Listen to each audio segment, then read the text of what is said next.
한 주간 평안하셨는지요? 신앙강좌부 강의 시작하도록 하겠습니다. 현재 우리는 우리말 성경 번역의 역사를 함께 살펴보고 있습니다. 오늘 함께 살펴볼 내용은 개역 성경이 되겠습니다. 개역 성경은 가장 오랫동안 함께한 성경이다 라고 하겠습니다. 정착기입니다. 정착기는 개역 성경 시대라고 할 수가 있었습니다. 초창기 개인 번역의 시대가 있었지요. 그 다음에 위원회 번역의 시기가 있었습니다. 위원회 번역은 결국 1911년 역사적인 신구약 모두가 출간이 되는 역사적 해였죠. 1911년 위원회 번역이 결국에는 이루어졌습니다. 그런데 이 위원회 번역 최초의 위원회 번역이죠. 1887년부터 시작이 되었지 않습니까? 위원회 번역, 조선어 성경 번역위원회가 1887년에 결성이 된 것이죠. 1911년 그러니까 오랜 세월에 걸쳐서 결국 위원회 번역, 공식 번역을 출간을 했습니다. 그런데 1911년 위원회 성경 번역, 공식 번역을 출간하기 전부터 번역에 대한 필요성을 개혁할 필요성이 제기가 되었습니다. 그러니까 오랜 세월이 걸렸긴 했습니다만은 히브리어 구약 성경, 신약 헬라어 성경, 원어 성경에 대한 이해가 초창기 선교사들한테는 이제 부족했었죠. 우리 한국 자체적으로 신학자가 또 거의 없었고요. 그래서 여러 가지 면에서 어려움이 있었습니다. 우리나라에 처음 들어온 이제 개신교 선교사들은 정말 자신의 목숨을 다해서 선교한 고마운 분들이긴 하지만은 성경 번역은 또 전문적인 또 힘이 좀 있어야 되지 않습니까?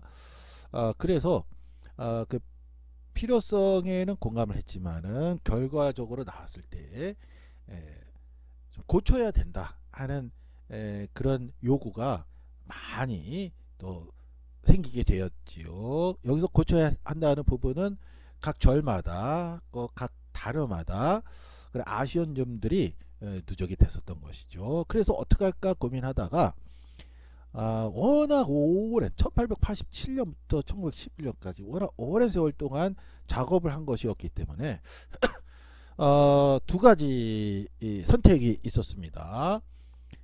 출간을 하지 않고 내용을 업그레이드하는 방법.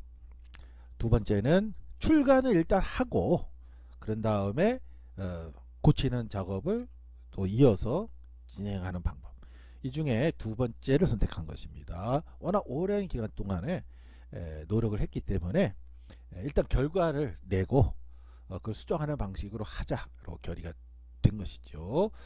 그렇게 해서 1911년 성경전서, 네 글자죠. 성경전서, 구약성경, 구약전서, 신약전서 합해서 성경전서 1911년에 출간이 공식적으로 됐습니다.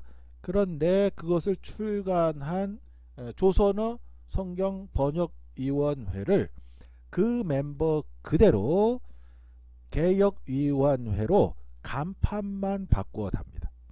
그리고 작업은 1911년에 출간한 공식 번역 1911년 성경전서를 대본으로 하여서 그것을 수정하는 방식으로 진행을 하게 되었습니다.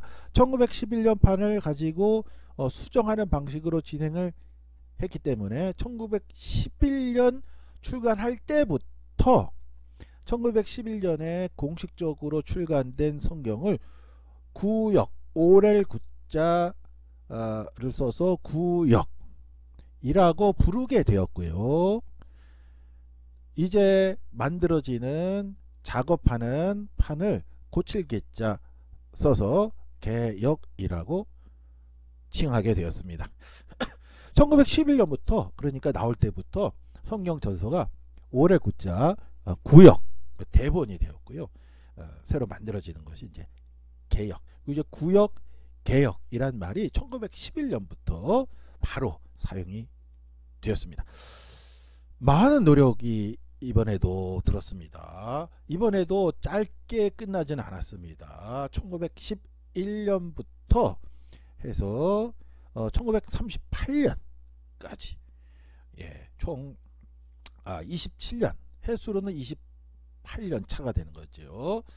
27년 그러니까 이제 구역 만들 때도 비슷했죠. 1887년부터 1911년이니까 거의 비슷했는데 비슷한 시간이 조금 더 걸렸습니다. 이제 14년 걸렸는데 이번에는 24년 걸렸는데 이번에 28년 걸렸죠. 좀 걸렸습니다. 해수로는 27년, 23년, 27년 이렇게 되는데요. 아무튼 많이 걸렸습니다. 많이 걸려가지고 더 많이 걸렸는데 결국 1936년에 구약전서 개역 구약이 먼저 나왔고요. 그 다음에 그 다음 해에 신약 개역이 완료가 됐는데 신약은 신약전서 개역으로 출간하지 않고 그 다음 해에 구약전서 개역 36년에 출간한 것에 붙여서 구약전서 개역을 출간을 했습니다. 그러니까 36년에 구약전서 개역 출간, 38년 신구약이 모두 포함된 성경전서 개역 출간 이렇게 되는 거죠. 결국 개역 성경 우리가 가장 오랫동안 함께한 성경이 개역 성경은 언제 생겼습니까? 라고 물어본다면은 1938년이 정답이 되는 것이죠. 개역 성경 1938년에 출간이 되었습니다. 개역 성경에 몇 가지 특징이 있는데 간략하게만 살펴보도록 하겠습니다. 1938년 처음으로 나온 거죠. 판본은 어휘면에서 구역과 1911년이죠. 큰 변화 없었지만은 문장면에서는 많이 다듬어졌다 하는 것입니다. 1936년에 개정이 됐습니다. 우리말 문법이 역사적 철자법이라고 하는데요. 이거는 이제 성경번역위원회하고 상관없이 우리나라 이제 국어학이 되겠죠. 역사적 철자법에 따라서 아래아 그 점 찍는 거 있죠. 그게 이제 없어졌습니다. 이제 개역 성경에는 아래아가 사용되지 않습니다. 그 다음에 번역이 완료되기 4년 전인 1933년인데요. 조선어 학회에서 제정 발표한 한국 맞춤법이 있습니다. 최연배 선생을 중심으로 해서 제정이 된 한국 맞춤법이 있습니다. 1933년 한국 맞춤법.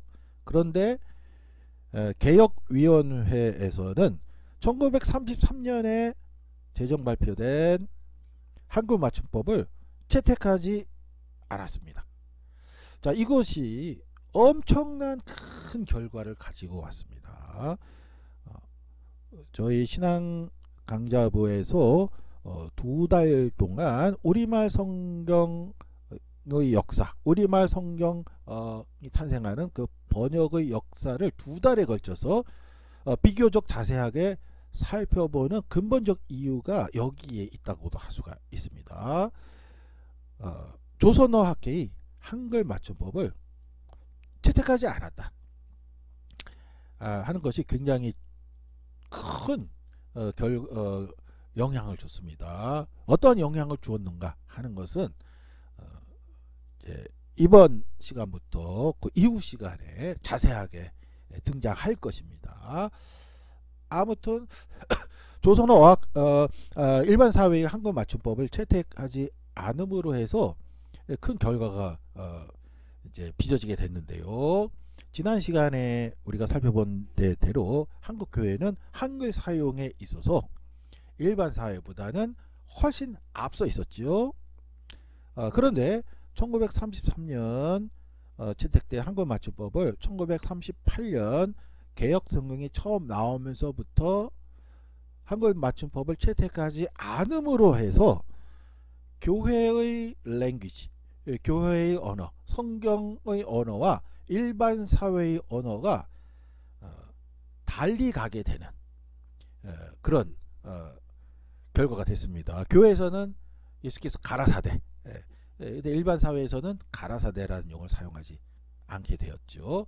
이처럼 성경의 언어, 교회의 언어와 일반 사회의 언어가 분리돼서 달리 가게 되는 그런 결과가 되었습니다. 네 번째입니다. 1948년 한글 맞춤법이 몇 차례 개정이 됐는데요. 48년에 개정된 한글 맞춤법은 이것을 채택하자, 그 일부 채택을 하려고 해서 채택하게 되었고, 그래서 출간까지 하려고 했는데 한국전쟁이 일어났습니다. 그래서 그것을 중단하게 되었고, 그 원고를 일본에 가지고 가서 출간을 하게 되었습니다. 일본에 가지고 가서 출간한 것이 우리 한국전쟁 기간 중에 출간이 된 개역의 1952년 판본이 되겠습니다. 이것은 다시 1956년에 번역 내용과 표기법이 또한 손질이 되어 가지고요, 1961년에 출간이 되었습니다. 이 61년 판본이 바로 우리가 지금까지 오랫동안 지금까지는 아니죠, 얼마 전까지 오랫동안 함께한 개역의 최종 판본이 되겠습니다. 40년 정도 사용을 했죠. 60년대, 70년대, 80년대, 90년대 이 너무나도 중요한 이 한국 사회의 현대 시기라고 할 수 있는 그 시기에 함께했던 성경이 바로 이 개역본 61년 판본이 되겠습니다. 우리 초기 우리말 성경 번역은 한글 사용에 있어서 사회보다 앞섰지만 1933년 조선학교의 한글 맞춤법을 채택하지 않은 개역본부터는 한글 사용에 있어서 사회보다 뒤처지게 되었다 라고 하겠습니다. 그 결과 두 가지 방향이 형성이 되었습니다. 한글 맞춤법을 채택하지 않았기 때문에 그 결과 두 가지 방향이 설정이 됐습니다. 한 가지는 성경을 고치는 것에 대한 거부감이 증대되어 개역본이 고착되는 방향. 그러니까 개역본이 완전한 번역이다라는 인식이 팽배하게 되었고요. 개역을 고쳐서는 안 된다. 개역본에 대한 이제 보수적인 성경을 이제 고쳐서는 안 된다. 이제 심지어는 우리말 맞춤법이 맞지 않는 부분이 개역에 포함됐다고 하더라도 고쳐서는 안 된다. 성경은 1.1획도 고쳐서는 안 된다 하는 개역본이 고착되는 방향이 한 가지 방향이고요. 또 다른 방향으로는 내용을 쉽게 이해할 수 있는 성경 본문을 요구하는 방향이 생기게 되었습니다. 성경의 내용을 이해할 수 있도록 해야 한다. 이해되지 않은 번역 부분이 존재하는 것을 고집하는 것은 성경을 또 제대로 이해하는 것을 또 방해하기 때문에 그 전에 번역상 기술력이나 그런 거 미흡했던 걸 인정하고 성경을 쉽게 이해할 수 있도록 고쳐야 기독교 신자가 성경 내용에 더 깊이 정확하게 이해할 수가 있다 하는 그런 방향, 이 두 가지 방향이 형성이 되었습니다. 사진을 몇 장 가지고 왔습니다. 1952년 판본입니다. 1952라고 써여 있죠. 1952년 판본을 보시면 1952년 성경전서 개역 한글파 대한성서공회 발행 이렇게 되어 있죠. 그리고 오른쪽에 보시면은 두 단으로 되어 있죠. 그죠? 저희들이 오랫동안 두 단으로 봤죠. 그리고 그 이제 옆에 면은 이제 빨간색으로 칠해가지고요. 예, 우리가 너무나도 오랫동안 친숙하게 보아왔던 두 단, 위에서 아래로 두 단 이렇게 되어 있습니다. 한글판 표기가 시작이 됐습니다. 한글로 했고요. 물론 한문 병행도 한자 성경이나 병행 성경도 있었습니다만 기본적으로 이제 한글 성경이 되겠습니다. 또 한글 맞춤법이 이제 부분적으로 적용이 됐습니다.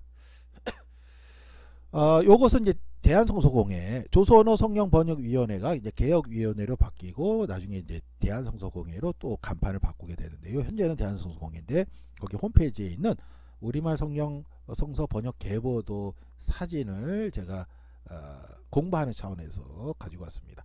예수성경전서 1887년 우리 함께 살펴봤죠. 백홍준, 서상윤, 김진기, 이성아, 이영찬 이런 분들이 로스 목사와 함께 번역했죠. 신약전서 1900년이고요. 성경전서 1911년이 되겠습니다. 그리고 개혁은 1938년에 나왔습니다. 근데 개혁 성경은 52년 판본이 있고 또 61년 판본이 있다고 하였죠. 61년 판본을 우리가 오랫동안 사용했고요. 우리가 나중에 다음 주에 살펴보겠습니다만 현재 우리가 사용하고 있는 개혁개정 1998년 판본이 되겠습니다. 개혁개정 현재 우리가 4판을 사용하고 있거든요. 이제 98년 나온 판본이 아니고 이제 이건 1판이고 개혁개정 4판을 현재 사용하고 있는데 아무튼 개혁개정은 1998년에 나왔습니다. 또 국정번역 성경전서 표준 세번역이라는 것도 있는데 이것도 저희들이 순차적으로 공부하도록 하겠습니다. 우리말 성서 번역 계보도를 아주 개괄적으로 나타낸 그림이라고 하겠습니다. 두 번째로 저희들이 살펴볼 내용은 신약전서 세번역이 되겠습니다. 이것은 쉬운 현대어 성경이라고 할 수가 있습니다. 신약전서 세번역. 지금부터는 세번역 성경이 되겠습니다. 신약전서 세번역. 1960년에 세번역 작업을 착수하였습니다. 1960년에 착수해서요. 67년에 역사적인 신약전서 세번역이 주관이 되었습니다. 제가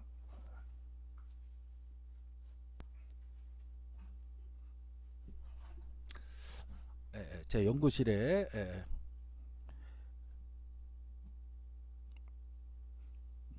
바로 이 역사적인 신약전서 세번역이 되겠습니다. 신약전서 세번역 밑에 1967년 대한성서공회 발행 1967년이라고 쓰여져 있습니다. 그 안에 내용은 이렇게 되어 있습니다. 세로 쓰기가 아니고 가로 쓰기로 되어 있습니다. 그렇고요. 세로 쓰기가 아니고 가로 쓰기, 세로 쓰기가 아니고 가로 쓰기인데다가 한 단, 그러니까 위에 아래 두 단이 아니고 전체가 한 단. 그리고 자세히 보시면 패러그래프가 있습니다. 패러그래프 이렇게 있죠. 네, 패러그래프가 있습니다. 전체가 다 그렇게 되어 있습니다. 절까지 표기는 다 되어 있는데요. 장절 표기 다 되어 있고요. 세로 쓰기, 한 단 세로 쓰기. 그러니까 국어책이나 소설책과 거의 같은 형식이죠. 국어책이나 소설책. 그러니까 1967년에 나온 이 세번역 성경은 읽기가 굉장히 편한 방식이 되겠습니다. 1967년에 신약전서 세번역이 출간이 됐습니다. 신약전서 세번역 몇 가지 특징을 간략하게만 살펴보겠습니다. 신약만 나왔고요. 이제 구약은 안 나왔습니다. 구약이 왜 안 나온지는 잠시 후에 설명드리겠습니다. 신약만 나왔는데요. 처음으로 신약 성경 전체가 헬라어 원문에서 직접 한국 학자들의 힘만으로 번역되었다 하는 것입니다. 그러니까 그 전에 개역 성경까지는 외국인 선교사들과 함께 작업을 했었습니다. 그런데 신약 전서 새 번역은 한국 학자들의 힘만으로 번역이 됐다. 외국 학자나 선교사나 목사는 참여한 일이 없고 한국 학자들만 처음이다. 그리고 신약 성경 전체가 헬라어로 기록됐지 않습니까? 그 헬라어 원문을 직접 번역한 거다. 헬라어를 직접 번역한 거다. 한 것입니다. 그러니까 67년에 출간된 60년부터 시작해서 67년에 출간된 신약성 새 번역 이전에는 히브리어 구약 성경도 있고 헬라어 신약 성경도 있고 중국어 한자 성경도 있고 일본어 성경도 있고 영어 성경도 있고 다 펼쳐놓고 공부한 겁니다.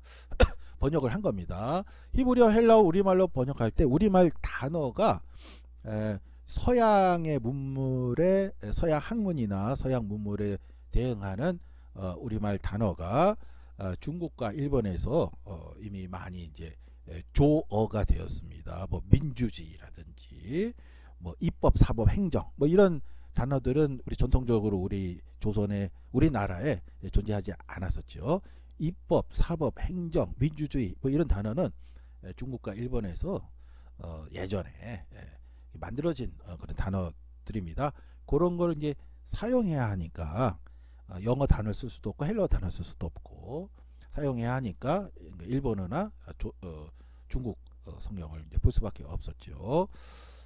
그랬었는데 신약 전서 새 번역 시기부터는 한국 학자들의 힘만으로 헬라어 원문을 직접 번역하였다 라고 할 수가 있습니다. 두 번째, 되도록 직역을 했다 하는 점입니다.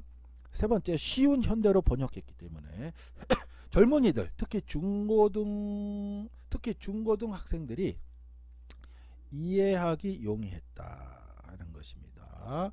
쉬운 현대어로 번역했기 때문에 젊은이들, 특히 중고등 학생들이 이해하기 용이했다.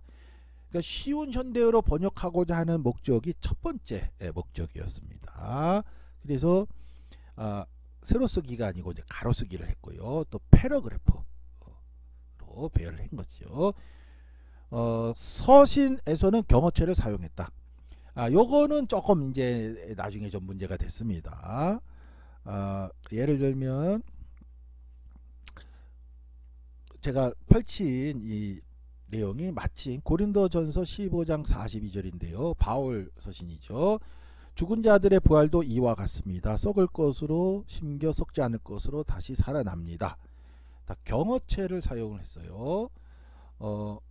그래서 좀 어색하다 하는 그런 평이 많았습니다. 항상 기뻐하십시오. 쉬지 말고 기도하십시오. 범사에 감사하십시오.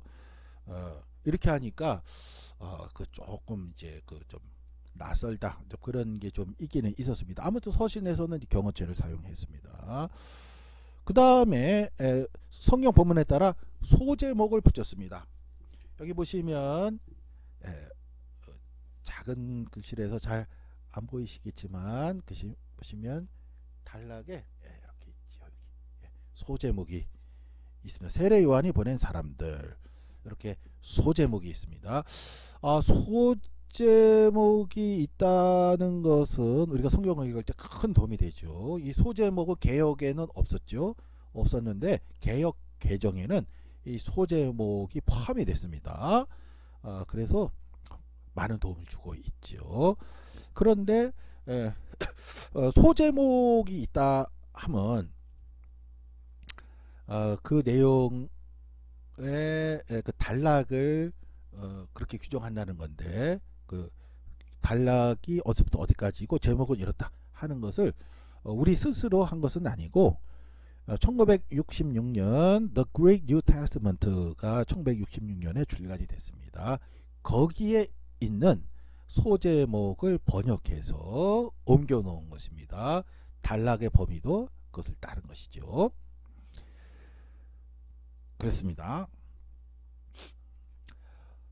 자, 오늘 공동번역 성서까지 함께 살펴보도록 하겠습니다. 공동번역 성서, 개신교와 천주교가 처음이자 마지막으로 함께 출간한 성경이 되겠습니다.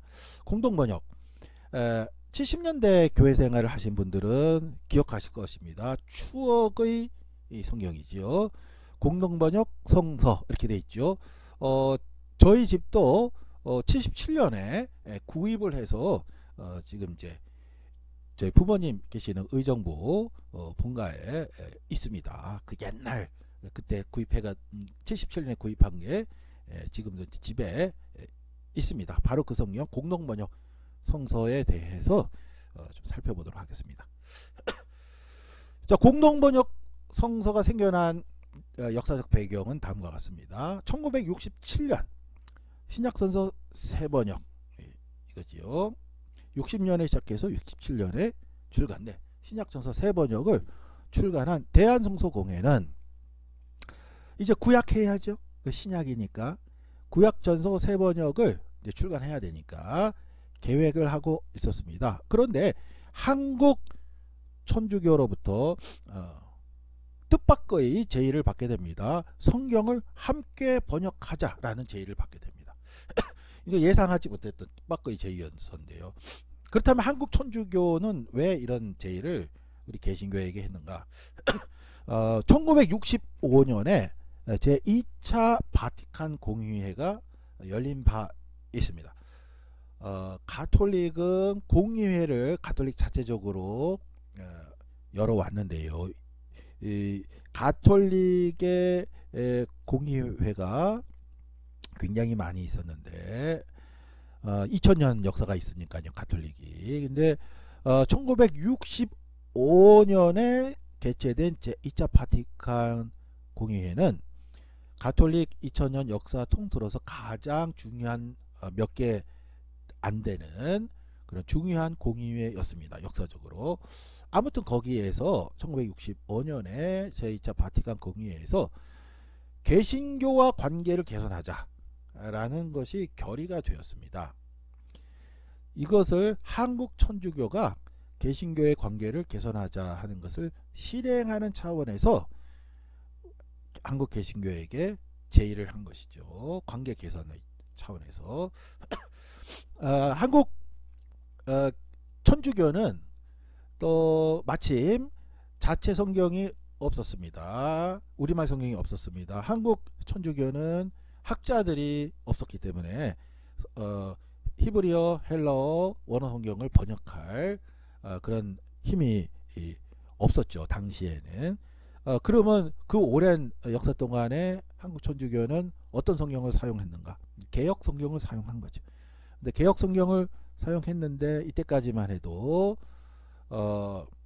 많이 마음이 좀 불편했었던 모양입니다. 개신교가 발행한 성경인데 유일한 우리말 성경이다 보니까 한국 천주교 신자들 38년, 30년, 40년, 50년대, 60년대 평범한 한국인들이 이제 성당에 나오는데 라틴어 성경 쓸 수도 없고 우리말 성경 써야 되는데 개역 성경 하나만 있으니까 개신교에서 대한성서공회에서 출간한 건데 개신교 사용하기가 좀 불편했을 수도 있는데 선택의 여지는 없었죠.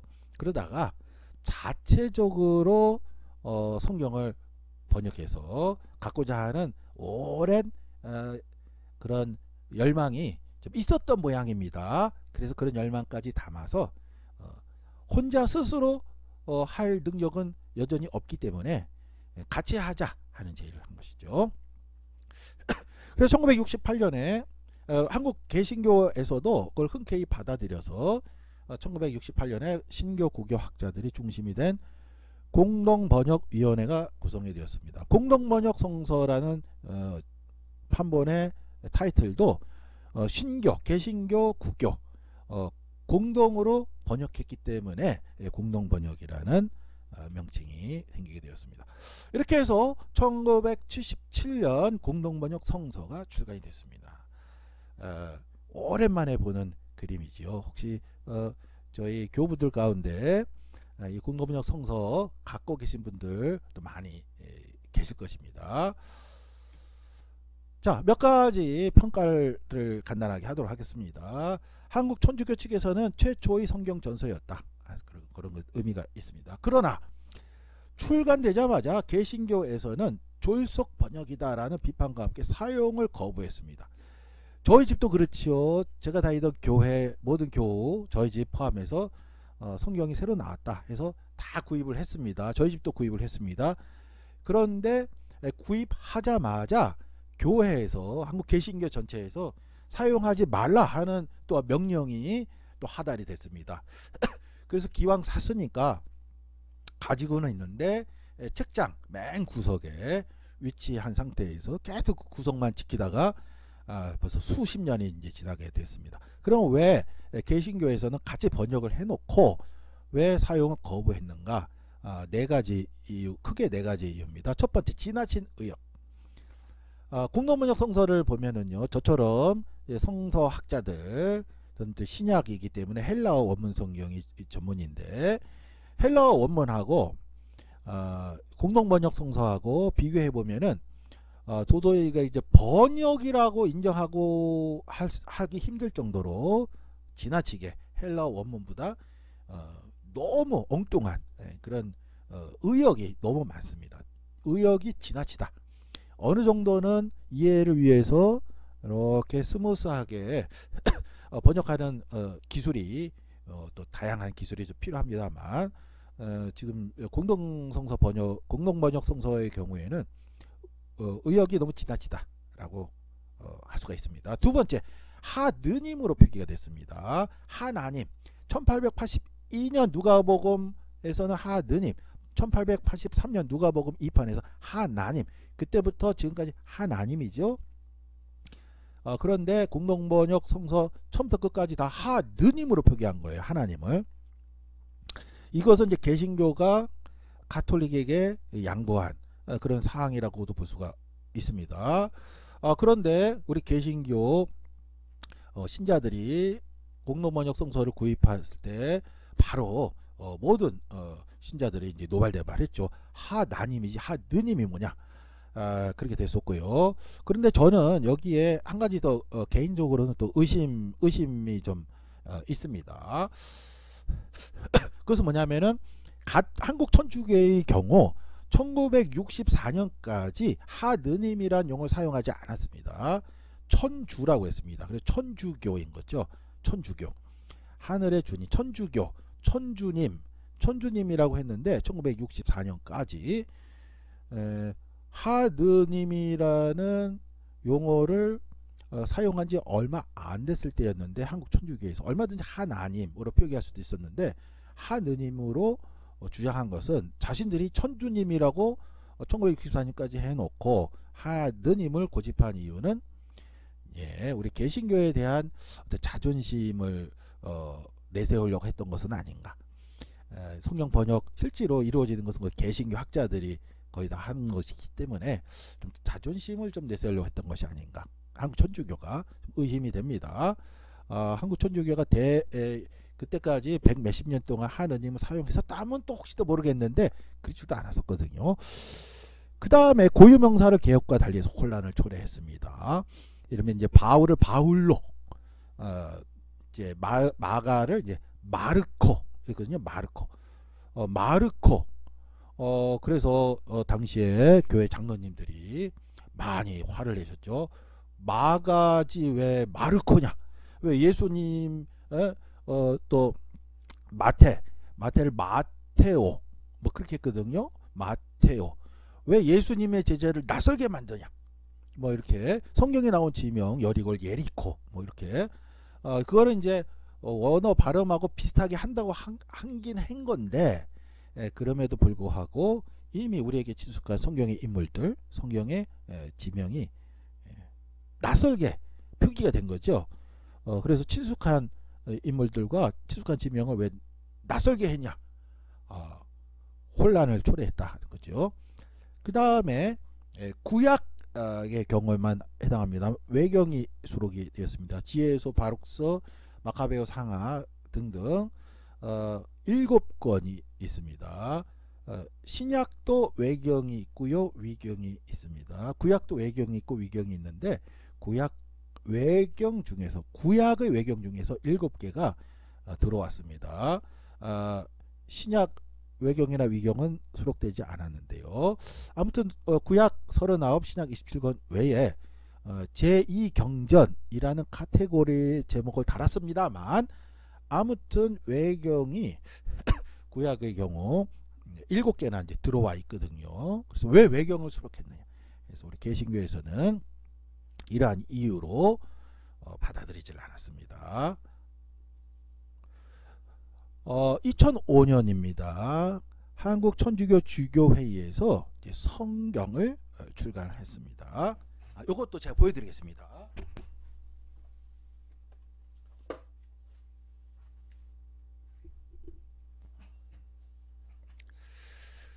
한국 천주교 주교회의에서 출간한 2005년 성경입니다. 성경 한국 천주교 주교회의 요 안에는 이렇게 되어 있습니다. 소설책처럼 신약전서 3번역하고 거의 유사하죠. 한 단으로 가로쓰기로 한 단으로 되어 있고요. 패러그래프로 되어 있습니다. 이 성경은